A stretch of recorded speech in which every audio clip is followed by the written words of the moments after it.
Hey, good morning, YouTube. So today I wanted to talk about how to start a car in really cold weather. You heard me. The reason why I want to talk about it is because some of you guys don't even know how tough it may be to actually start a car in the cold. Some of you guys do. And I'm talking like not just cold, like 30-degree weather. I'm talking like Arctic cold. Like where I'm from, it gets to like minus 15, minus 20. Yeah.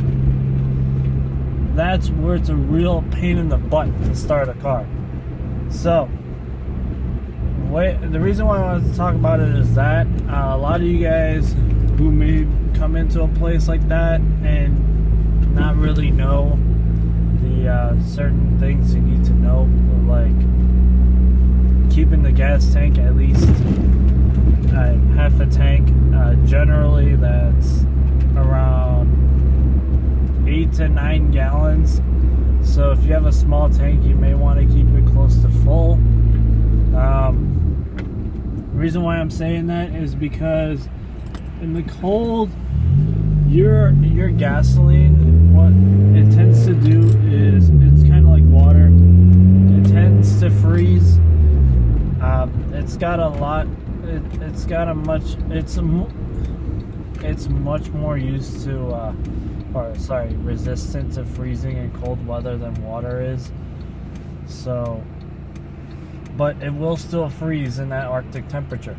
So, what you want to do is at least keep 8 or 9 gallons in the tank. Another thing is, it's not just for the gas itself, it's more your fuel lines. Those can easily freeze as well. Those can freeze in place. Things may not go that smoothly. You'll get clogs and stuff like that. Full tank is fine. If you can keep a full tank, by all means, put a full tank. Another thing is, in the cold, it's a little bit more tricky because your battery needs to be also good.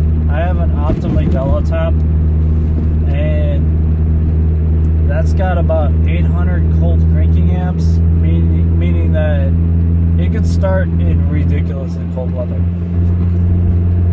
Like my car, I've had it in minus 20 degrees, and that was this year. I had it in minus 20 degrees, and the battery started with not much of an issue at all.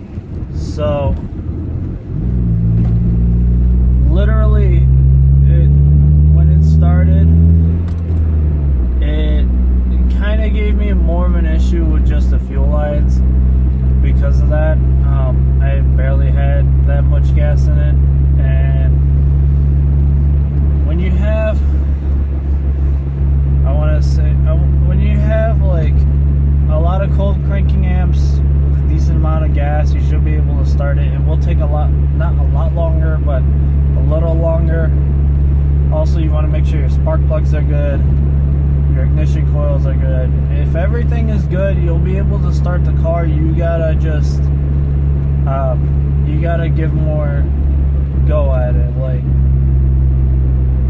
it'll eventually start. For like this, my manual, what I had to do was I had to hold it a little bit longer than a normal start routine, like on a sunny day, mainly because it's gotta get the ignition to kick over and the engine needs to start kicking. Like, the ignition itself will kick, it's just since the motor is frozen, it's not really gonna do anything. So it'll do something after a little bit, maybe about 2-3 seconds, but you need to keep going at it, and it's going to take a little longer. Yeah, it's going to be a much rougher start, especially in the cold morning, but once it starts, it's going to go. But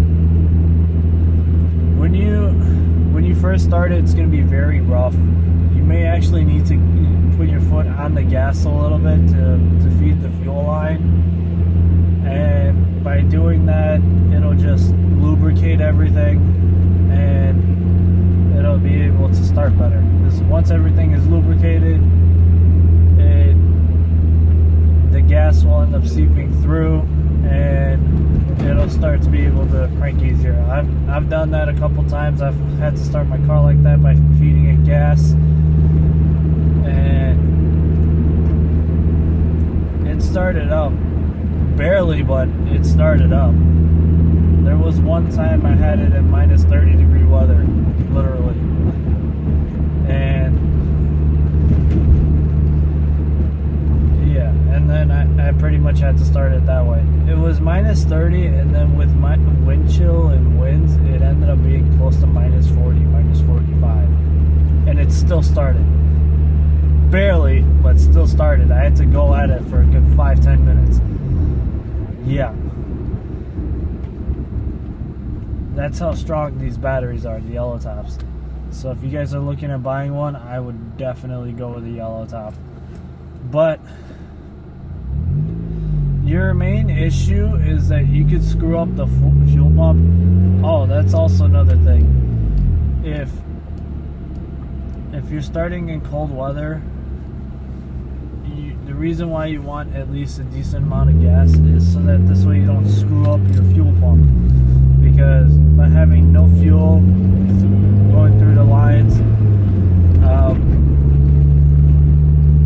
by feeding the gas, you're gonna end up screwing up the fuel pump, which you don't want to end up screwing up. So by feeding the fuel pump will pretty much feed the rest of the engine, and you'll be able to start it better. You won't screw up the fuel pump. You can go at it for a little bit. The only thing you may end up screwing up after a while is maybe the alternator, depending on how weak your alternator is or your ignition. But if you keep going at it, you'll be able to get at it. The thing is simple, and you just gotta have patience and you gotta have fight.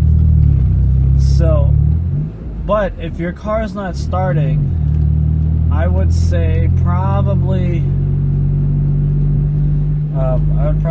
either get a jump or take it into like a garage or something and let it warm up, and then once it warms up you can start your car that way.